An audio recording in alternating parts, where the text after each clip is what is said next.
반갑습니다. 모두다 행정사 송범석 대표입니다. 5월 16일 오늘도 저희 카페에 소중한 질문 남겨주신 분들께 답변을 직접 대표인 제가 드리도록 하겠습니다. 어제는 출장이 있어서 새벽에 찍었는데 오늘은 좀 밝죠. 지금은 1시 09분이네요.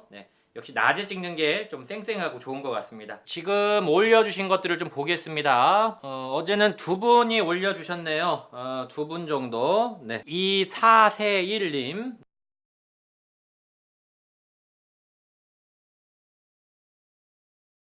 1차선에서 피의자가 2차선, 무리하게 우회전 이쪽이죠. 우회전을 시도를 해서 사고가 났습니다. 밖으로 나가 사진을 찍고 연락처를 받고 집에 갔습니다. 제가 잘못한지 모르고 그냥 갔습니다. 자, 사고가 났는데 그냥 가버리면은 뺑소니가 될 확률이 상당히 높겠죠. 다음날 부재중이 와 있길래 전화를 했더니 어제 사고 난 아주머니였습니다. 블랙박스를 돌려보라고 경찰에 신고를 했다. 제 블랙박스는 지워졌고 경찰서에 전화를 했더니 경찰서에 출석을 해라 이렇게 얘기가 왔나봐요. 피해자가 병원에 안 가고 치료비를 따로 주는 조건으로 합의금을 주고 합의서를 작성해서 경찰서에 주고 왔습니다. 합의서를 잘 하셨네요. 일단은 병원에 안 가는 걸로 이제 치료비를 따로 주셨고, 일단 초기 대응은 이 정도면 잘 하신 겁니다. 이 선생님께서 잘 하셨다고 보고요. 중간에 검사인지 의정부에서 연락이 와서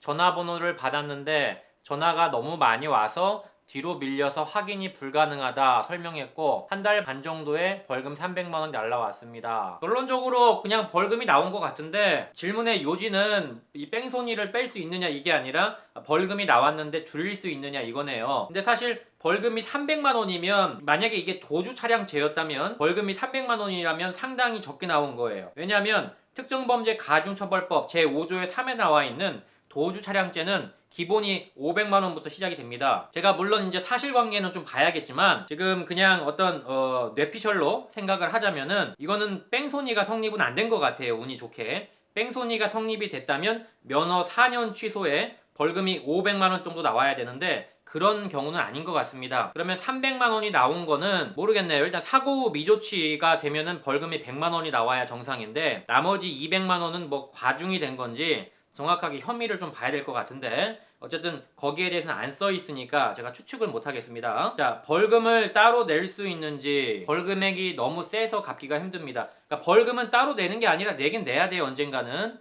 5월 17일까지 내놨는데 제가 벌점도 깎였다면 좀 줄일 수 있는지. 자, 벌금을 감경받는 방법은 이후에 검찰청에서 법원으로, 형사법원으로 기소라고 하죠.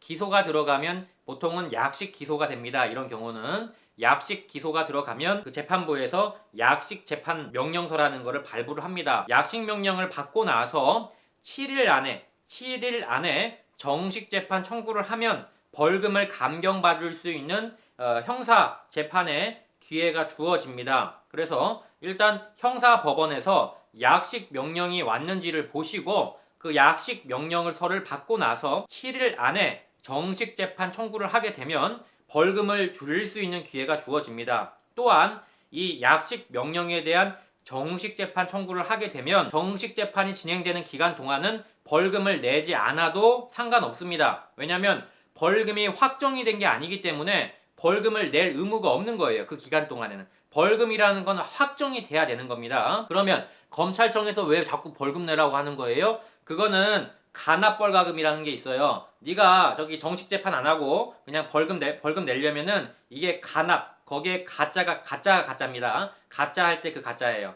맞나요? 가짜라는 게. 하여튼 그 가짜예요. 그래서 간합벌가금을 받은 경우에 그걸 내도 되고, 난 여기에 대해서 또 할 말이 있습니다. 벌금을 좀 줄여보고 싶습니다. 라고 할 때는 정식 재판 청구를 하면 되는 겁니다. 다만 법이 개정돼서 과거에는 정식 재판을 청구한 경우에 벌금이 그대로거나 낮아지거나 둘 중에 하나였다면 지금은 일정 확률로 벌금이 올라갈 수도 있어요. 하도 정식 재판 청구를 많이 하다 보니까 이유 없이 법원에서 그런 법을 만들었습니다. 근데 아직까지는 그렇게 벌금이 올라가는 사례를 손에 꼽을 정도로 밖에 못 보기 때문에 일단은 좀 과하다면은 청구를 해보시는 것도 좋다. 그러나 벌금이 올라갈 개연성도 있기 때문에 조금 고민해보셔라. 여기까지 설명드렸습니다. 자, 이 선생님께 답변 드렸고요. 또 궁금한 게 있으시면 언제든지 질문 남겨주시면 되겠습니다. 다음 분 볼게요. 몽가을님. 네, 가을의 꿈이란 이름인가요? 네, 좋네요. 몽가을님. 네, 남편이 대리를 불러 놓았는데 위치를 못 찾아서 지하 주차장 밖으로 나가는 적발되었습니다. 음주 측정 후 취소 처리가 났고요. 대리기사 부르셔야겠어요 하고 집으로 갖다 내요. 근데 보통 파출소에서 진술서 조사하지 않나요? 뭐 통지서가 오는 건지 바로 오늘부터 운전을 못하는 건지 궁금해서요. 네, 가장 의뢰인들이 원초적으로 궁금해 하시는 부분들인데요. 질문 잘 주셨네요. 한번 설명을 과거에도 드리긴 했지만 다시 한번 좀 드릴 수 있도록 하겠습니다. 자, 먼저 적발이 되면요, 꼭 파출소에 가서 조사를 받는 건 아니에요. 지구대라고 하죠. 지구대에 가서 조사 받아라 이런 법 없습니다. 그냥 현장에서 조사가 끝날 수도 있어요. 현장에서 1차 조사, 1차 조사라고 하죠. 1차 조사는 현장에서 받을 수도 있고 또 지구대에 가서 받을 수도 있고, 아니면은 고속도로 같으면은 이제 고속도로 고순대라고 하죠. 고순대. 고속도로 순찰대, 맞나요? 플레임이 제가 갑자기 생각이 안 나네. 하여튼 고순대 가서 조사를 받을 수도 있어요. 그러니까 적발이 된 경우에 바로 파출소나 지구대 가서 조사를 받으라는 법은 없다는 거예요. 그 장소에서 현장에서 조사를 받는 경우가 오히려 더 많습니다. 현장에서 조사받고 다음에 경찰서에서 연락 갈 거니까 그때 오세요라고 얘기할 겁니다. 그래서 다음에 한 번 더 이제 경찰서로 가시게 되는데 그때까지는 운전을 하셔도 상관이 없어요. 처음에 적발되고 나서 경찰서에서 오라고 할 때까지는 운전을 해도 상관이 없다는 겁니다. 통지서가 오는 건 아니에요. 전화가 와요. 전화로 언제 오세요라고 담당 경찰관이 지정이 되면 담당 경찰로부터 연락이 옵니다. 물론 문자가 오는 경우도 있는데 문자가 와도 결국엔 전화가 오게 돼 있습니다. 전화를 받으시면 그때 가시면 되고 운전은 지금 해도 상관이 없어요. 얼마든지 하시고요. 외외적인 경우가 한 번 있는데 현장에서 임시 운전 면허증을 발부해주는 경우가 있습니다. 정말 많지 않은 경우인데 이런 경우에는 그 즉시부터 운전은 해도 되는데 임시 운전 기간까지만 운전이 가능한 거예요. 뭐가 다르냐면 원래는 1차 조사를 현장이나 파출소에서 받고, 지구대죠. 받고 나서 경찰서에서 2차 조사를 받고 이때 2차 조사 때 임시운전 면허증을 주는 게 일반적인데 현장에서 간혹 가다가 조사를 끝내버리는 경우가 있어요. 그러면 따로 경찰서에 출석을 안 해도 됩니다. 그런 경우가 아주 간혹 있기 때문에 그런 경우만 아니라면 어차피 경찰서에서 조사를 받게 되기 때문에 연락이 오면 가서 조사를 받으시면 됩니다. 여기까지 오늘 그 질문 주신 분들 답변 드렸고요. 오늘부터는 저희 편집팀이 좀 괴롭긴 하겠지만 제가 조금 이 질문에 대한 답변만 드리는 것보다도 뭔가 조금 더 성공 사례를 소개한다든지 아니면은 뭐 이제 음주운전과 또는 뭐 도로교통법과 관련된 여러 가지 이제 상식들을 좀 소개하는 시간을 가질까 해요. 짧으니까요. 조금 더 봐주시면 좋을 것 같고.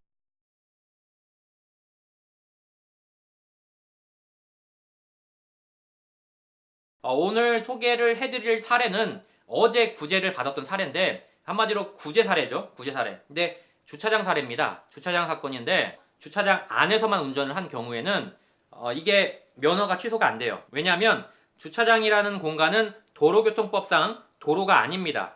주차장이에요. 주차장은 도로교통법에 적용이 안 돼요. 무슨 법에 적용이 되냐? 주차장법에 적용이 됩니다. 그래서 도로가 아닌 곳에서 음주운전을 해도 면허는 취소가 안 되는 겁니다. 과거에는 벌금도 안 나왔어요. 뭐 아무것도 아니냐? 그런 어떤 비판들이 있었어요. 왜? 주차장 안에서는 그냥 계속 운전을 해도 벌금도 안 나오지, 면허도 취소가 안 되지, 이러니까 이게 말이 되냐? 이렇게 해서 그래, 면허 취소가 안 되는 것까지는 알겠다. 하지만 벌금은 내라 해서 법이 바뀌었어요. 그게 꽤 됐어요. 바뀐 지가 10년 된 것 같습니다. 법이 바뀌어서 벌금은 나와요. 다만 면허 취소는 안 됩니다. 이번에 구제를 받으신 분도 주차장 안에서 움직이셔서 그걸 이제 그 부분이 조금 애매해서 저한테 오신 건데, 자, 주차장 사건은요, 무조건 경찰서 가기 전에 진행을 하셔야 돼요. 왜냐면 경찰서에서 끝납니다. 주차장 사건은. 다른 사건들은 행정심판이나 행정소송 또는 검찰 기소유예, 법원 선고유예 이런 어떤 약간의 기간이 좀 지나야 되는데 주차장 사건만큼은 유일하게 바로 경찰서에서 재량으로 결정을 해버려요. 그러니까 경찰관 힘이 어마어마합니다. 이 주차장 사건에 한해서만요. 그러니까 주차장에서 걸렸다면은 일단은 저한테 무조건 전화를 주시는 게 좋아요. 왜냐면 가기 전에 의견서, 반성문, 그리고 주차장 사진을 준비를 하셔야 됩니다. 사전 준비를 해야 그 자기의 주장을 경찰관에게 피력을 할 수가 있어요. 물론 경찰관이 부지런한 분이면 그 현장 가갖고 조사를 알아서 해줘요. 근데 보통은 시간이 없다 보면은 그냥 조사를 안 하고 종결하는 경우가 있습니다. 그렇기 때문에 우리가 스스로 의견서를 준비를 해서 거기가 왜 주차장인지, 거기가 왜 면허가 취소가 되면 안 되는지 이러한 것들을 좀 갖다 넣어야 됩니다. 이번에 구제가 되신 분도 차근차근 준비해갖고 한 일주일 정도 전부터 준비를 하셔서 다녀오셨어요. 결론적으로 면허 취소는 막았습니다. 벌금은 나왔지만요. 그래서 다행인 점은 이처럼 주차장 사건에 있어서는 반드시 경찰서 가기 전부터 준비를 해주셔야 된다. 여기까지 오늘 설명드렸고, 영상팀이 올려놨을 겁니다. 그래서 이 사례를 한번 좀 참고하시고요. 주차장 사건은 반드시 경찰서 가기 전에 준비를 하셔야 된다. 여기까지 알아두셨으면 좋겠습니다. 이상 송범석 대표였고요. 항상 이 유튜브 영상 보시면 어디다가 질문을 올려야 될지 모르시는 분들이 있어서 유튜브에 올리시는데, 유튜브에 올리셔도 되는데 그거 제가 잘 못 봐요. 그러니까 네이버에다가 네이버에 모두다행정사 치시면은 저희 카페가 나오거든요. 거기 홈페이지보다도 카페에 올려주시면 제가 이렇게 매일매일 영상으로 답변을 드리고 있기 때문에 반드시 궁금하신 게 있으시면 뭐든지 물어보시면 제가 답변을 드리도록 하겠습니다. 오늘 좀 길었네요. 송범석 대표였습니다. 감사합니다.